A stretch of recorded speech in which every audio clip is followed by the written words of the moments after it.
Đà láng prasad kẹo hay ăn quý samadhi ta miên kun samadha về khla đào sọc hiệp cài nâng chật cả đà láng prasad kẹo hay ăn quý samadhi miên ăn thập yo trơn tiếng phane sọc hiệp cài nâng sọc hiệp chật chỉ phải xe pro việc bên châu khnia rồi viên cả hạt pran cả chốt cho môi thom chiên nâng cặp bong can smaradai អត្តប្រយោជន៍ដល់សុខភាពកាយពង្រឹងបេះដូងនិងសួតការដើរឡើងជណ្ដើរខ្ពស់ខ្ពស់ជួយបង្កើនសមត្ថភាពបេះដូងនិងការដកដង្ហើម 2. បង្កើនកម្លាំងសាច់ដុំនិងឆ្អឹងជាពិសេសសាច់ដុំជើងចង្កេះនិងខ្នងជួយបង្ការជំងឺឆ្អឹងខ្សោយ 2.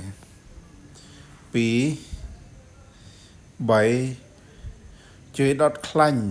និងគ្រប់គ្រងទម្ងន់ជាការហាត់ប្រាណប្រភេទ cardio ធម្មជាតិមានប្រសិទ្ធភាពខ្ពស់បង្កើនភាពរឹងមាំនិងការសម្របសម្រួលរាងកាយការឡើងចុះជណ្ដើរជួយឲ្យរាងកាយមានសមតុល្យល្អអត្ថប្រយោជន៍ដល់សុខភាពចិត្ត បន្ថយ stress និងការថប់បារម្ភសមាធិជួយឲ្យខួរក្បាលស្ងប់សម្រាកពីការគិតច្រើន 2. បង្កើនសមាធិនិងការផ្ដោតអារម្មណ៍ធ្វើឲ្យចិត្តច្បាស់លាស់សម្រេចចិត្តបានល្អជាងមុន 3. ធ្វើឲ្យអារម្មណ៍ស្ងប់សុខដុមរមនា បរិយាកាសប្រាសាទបុរាណជួយបង្កើនអារម្មណ៍ស្ងប់ស្ងាត់និងជ្រាលជ្រៅ 4. បង្កើនការយល់ដឹងខ្លួនឯង mindfulness ជួយឲ្យយល់ពីអារម្មណ៍និងគំនិតរបស់ខ្លួនបានច្បាស់អត្ថប្រយោជន៍ផ្លូវវិញ្ញាណនិងវប្បធម៌ភ្ជាប់ចិត្តជាមួយបេតិកភណ្ឌបុរាណខ្មែរបង្កើនការគោរពនិងសក្ការៈចំពោះប្រវត្តិសាស្ត្របង្កើនអារម្មណ៍មានន័យនិងគោលបំណងតាំងពីឆ្នាំ 1970 មកគ្រូពេទ្យឯកទេសផ្នែកចិត្តសាស្ត្រជាតិអាមេរិកបានប្រែក្លាយសមាធិទៅជាវិធីសាស្ត្រសម្រួលអារម្មណ៍ផ្លូវចិត្តដែលលែងមានលក្ខណៈសាសនាទទេសោះក្រុមគ្រូពេទ្យអាមេរិកបានចាប់ផ្ដើមមុនគេបន្ទាប់មកគឺបារាំង សមាធិទំនងជាផ្ដល់ប្រយោជន៍ច្រើនដល់សុខភាពនិងផ្ដល់ឥទ្ធិពលល្អដល់ខួរក្បាលដូចជាលើកទឹកចិត្តកាត់បន្ថយ stress បង្កើនការផ្ដុំអារម្មណ៍ផ្ចង់អារម្មណ៍បំភ្លេចការឈឺចុកចាប់រ៉ាំរ៉ៃនិងជួលសម្រួលដំណេកជាច្រើនឆ្នាំមកចុងក្រោយនេះសមាធិលែងមានរូបភាពជាសាសនាទៀតហើយ សមាធិត្រូវបានគេរាប់ថាជាបច្ចេកវិទ្យាប្រយុទ្ធប្រឆាំងនឹងការឡើង stress និងជំងឺគេមិនលក់ដ៏ពេញនិយមនៅអឺរ៉ុបជាក់ស្ដែងនៅបារាំងគេអាចរករៀនធ្វើសមាធិនៅតាមមជ្ឈមណ្ឌលសម្រាកលំហែមិនមែននៅតាមទីវត្តអារាមឬមណ្ឌលសាសនាទេសមាធិគឺជាការផ្ដល់ពេលវេលាឲ្យខ្លួនឯងអង្គុយនិងអង្កេតមើលស្ថានភាពអារម្មណ៍ស្វែងរកភាពស្ងប់និងភាពធូរស្បើយឆ្ងាយពីភាពពុះកញ្ជ្រោលពីសម្លេងពីសម្ពាធនៅពេលថ្ងៃនៅពេលអារម្មណ៍បានស្ងប់មូលល្អនោះ stress ក៏ធ្លាក់ចុះហើយការងងុកងងុយគេងក៏លេចឡើងដំណេកក៏បានស្ងប់ល្អដែរបង្កើតឱកាសឲ្យស្ងប់ល្អចេះស្ដាប់អារម្មណ៍និងសរីរាង្គខ្លួនផ្ដោតផ្ចង់អារម្មណ៍ទៅលើចលនាដង្ហើមនិងទៅលើពេលវេលាជាក់ស្ដែងនេះហើយគឺជាកម្មវត្ថុនៃការហាត់រៀនធ្វើសមាធិដែលតែងតែអាចប្រព្រឹត្តជាក្រុមឬក៏ដោយម្នាក់ឯងស្ដាប់ទៅងាយទេតែវាជាលំហាត់ដ៏ពិបាកបំផុតក្រៅអំពីជាលំហាត់សម្រាប់លំហែអារម្មណ៍ពិភពវិទ្យាសាស្ត្របានងាកមកជ្រើសរើសវិធីសាស្ត្រធ្វើសមាធិសម្រាប់ព្យាបាលទប់ស្កាត់ការលាប់ជំងឺធ្លាក់ទឹកចិត្តឬហៅថាវិធីសាស្ត្រព្យាបាលអារម្មណ៍ទាំងនៅមានស្មារតីពេញលេញដើម្បីប្រឈមរស់នឹងជាមួយនឹងជំងឺមហារីកគ្រូពេទ្យឯកទេសក៏បានស្នើឲ្យអ្នកមានផ្ទុកជំងឺមហារីកអ្នកកំពុងទទួលការព្យាបាលជំងឺមហារីកឬក៏អ្នកទើបងើបពីជំងឺមហារីកប្រព្រឹត្តនិងអនុវត្តការធ្វើសមាធិជាប្រចាំ ស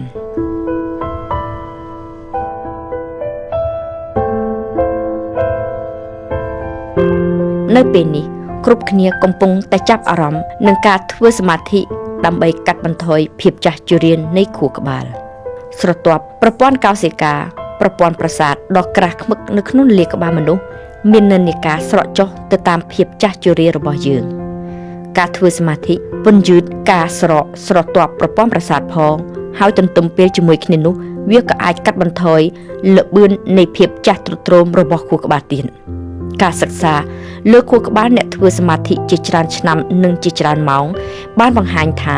សមាធិចាប់មានឥទ្ធិពលនិងចាប់មានប្រសិទ្ធភាពទៅលើខួរក្បាលមិនឲ្យចាស់ជរាទៅតាមអាយុនៅពេលដែលធ្វើសមាធិបានជាច្រើនពាន់ម៉ោងពលគឺអ្នកធ្វើសមាធិរក្សាម៉ាស់មាត់ខួរក្បាលរបស់ខ្លួនបានល្អជាងនិងស្រកចុះតិចបំផុតបើប្រៀបធៀបទៅនឹងអ្នកដែលមិនធ្វើសមាធិសោះនិងមានវ័យស្របាលគ្នាជាធម្មតាខ្លួនប្រាណរបស់មនុស្សយើងមានអារម្មណ៍មានញាណទទួលដឹងអ្វីៗសពយ៉ាងគឺដោយសារតែការផ្ដល់សញ្ញាផ្ដល់ព័ត៌មានប្រតិឆ្លងគ្នាពីប្រព័ន្ធប្រសាទមួយទៅប្រព័ន្ធប្រសាទមួយទៀតហើយការធ្វើសមាធិនឹងសម្រួលឲ្យប្រព័ន្ធប្រសាទមានចំណងប្រតិភ្ជាប់គ្នាថ្មីបន្ថែមទៀតមានន័យថាបុគ្គលណាបានធ្វើសមាធិនឹងងាយចងចាំទទួលយកនិងឆាប់ចេះនៅអ្វីដែលថ្មីពីព្រោះខួរក្បាលមានដំណើរការល្អនិងពេញអំណាចរបស់ខ្លួនការសិក្សាថ្មីបន្ថែមទៀតនឹងអាចវិយតម្លៃអំពីឥទ្ធិពលនៃការធ្វើសមាធិចំពោះការវិវត្តនៃទំហំខួរក្បាលដែលចេះតែរួញទៅតាមវ័យចំណាស់របស់មនុស្សនិងដែលធ្វើឲ្យមនុស្សចាស់បាត់បង់បន្តិចម្ដងការយល់ដឹងនិងការចងចាំគ្រូពេទ្យឯកទេសមនុស្សចាស់ចាប់អារម្មណ៍ខ្លាំងណាស់នឹងវិធីសាស្ត្រធ្វើសមាធិទាំងនៅមានស្មារតីពេញលេញនេះ stress មានកង្វល់ធ្លាក់ទឹកចិត្តសុទ្ធសឹងតែជាកត្តាដែលនាំឲ្យឆាប់កើតឆាប់មានការវិវត្តជំងឺវង្វេងវង្វាន់ហើយអ្នកស្រាវជ្រាវមើលឃើញថាសមាធិគឺជាវិធីសាស្ត្រមួយសម្រាប់ទប់ស្កាត់ឬក៏កម្រិតផលវិបាកនៃសង្គមពីព្រោះតែជំងឺវង្វេងវង្វាន់ពេលនេះអ្នកស្រាវជ្រាវជាតិបារាំង បែលហ្សិក អង់គ្លេស អាល្លឺម៉ង់ ស្វីស អេស្ប៉ាញកំពុងតែសិក្សារួមគ្នាលើមនុស្សចាស់ចាប់ពីអាយុ65ឆ្នាំឡើងទៅអំពីឥទ្ធិពលនៃការធ្វើសមាធិនិងការសិក្សាភាសាបរទេសចំពោះភាពចាស់ទ្រុឌទ្រោមនៃខួរក្បាលដែលនឹងអាចផ្ដល់លទ្ធផលនៅក្នុងពេលដ៏ឆាប់ខាងមុខនេះឥទ្ធិពលមួយទៀតរបស់សមាធិគឺឥទ្ធិពលទៅលើអារម្មណ៍ខួរក្បាលមនុស្សមានពីរភាគអារម្មណ៍វិជ្ជមាននៅភាគខាងឆ្វេងឯអារម្មណ៍អវិជ្ជមាននៅក្នុងខួរក្បាលផ្នែកខាងស្ដាំចំពោះអ្នកធ្វើសមាធិដែនអារម្មណ៍វិជ្ជមាននឹងរីកឆ្លងទៅស៊ីខោងចូលដល់ដែនអារម្មណ៍អវិជ្ជមានហើយដោយសារតែមូលហេតុនេះឯងទើបនៅប្រទេសលោកខាងលិចមានអ្នកចូលចិត្តធ្វើសមាធិកាន់តែច្រើនឡើងម្យ៉ាងទៀតការធ្វើសមាធិទំនងជានឹងបានធ្វើឲ្យមនុស្សយើងងាយនឹងសម្របខ្លួនទៅនឹងស្ថានភាពព្រមទាំងមានទឹកចិត្តស្រស់ថ្លាប្រសើរឡើងអ្វីបើការធ្វើសមាធិបាននាំឲ្យយើងមានភាពធូរស្បើយនៅក្នុងអារម្មណ៍មែនក៏ប៉ុន្តែសមាធិគ្មានឥទ្ធិពលទៅលើអាកប្បកិរិយារបស់យើងទេនេះបើតាមការសិក្សាចំនួន20ដែលវិភាគឃើញថាការធ្វើសមាធិបាននាំឲ្យបុគ្គលអ្នកធ្វើនោះស្រស់ស្រាយចេះយោគយល់ចិត្តអារម្មណ៍ល្អបាត់ទុក្ខកង្វល់ធ្លាក់ stress មែនតែមានកម្រិតតិចតួចបំផុតចំពោះអត្តចរិតនិងអាកប្បកិរិយាពីកំណើតក៏ប៉ុន្តែជាចុងក្រោយសូមចងចាំថាទោះបីលោកអ្នកធ្វើសមាធិក្នុងន័យវិធីសាស្ត្រព្យាបាលជំងឺឬក៏ដើម្បីបន្ធូរអារម្មណ៍ក្តី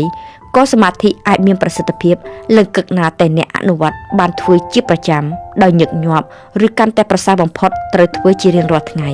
មានវិធីសាស្ត្ររៀនធ្វើសមាធិច្រើនបែបច្រើនយ៉ាងណាស់និងអាចធ្វើនៅតែផ្ទះតែម្នាក់ឯងក៏បានអ្វីដែលចាំបាច់ម្យ៉ាងគឺភាពស្ងប់ស្ងាត់ហើយបើអ្នកគ្មានពេលទំនេរទេ10នាទីក្នុងមួយថ្ងៃគ្រប់គ្រាន់ល្មមសម្រាប់ធ្វើសមាធិហើយសូមចាប់ផ្ដើមនៅថ្ងៃនេះជាមួយនឹងយើងខ្ញុំ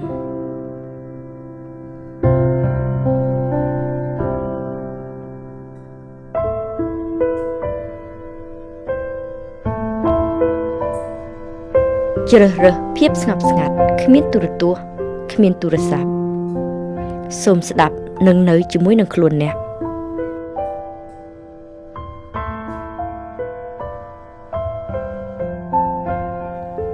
អង្គុយមិចភ្នែកស្រូបខ្យល់ដកដង្ហើមចេញ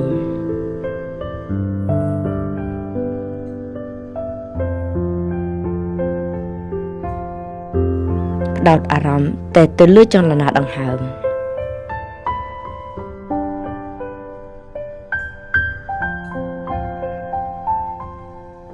ស្ដាប់ចលនានៃរាងកាយដៃជើងហើយបន្ធូរអារម្មណ៍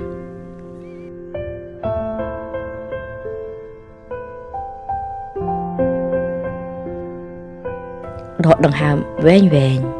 មួយ1 2 3 4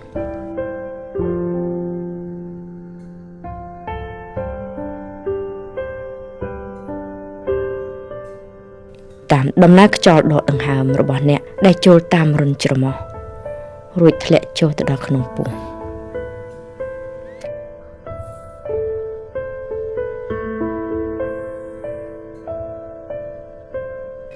ប្រសិនបើអ្នកបែកការផ្ចង់អារម្មណ៍គិតដល់រឿងផ្សេងសូមមើលបញ្ហានោះចុះ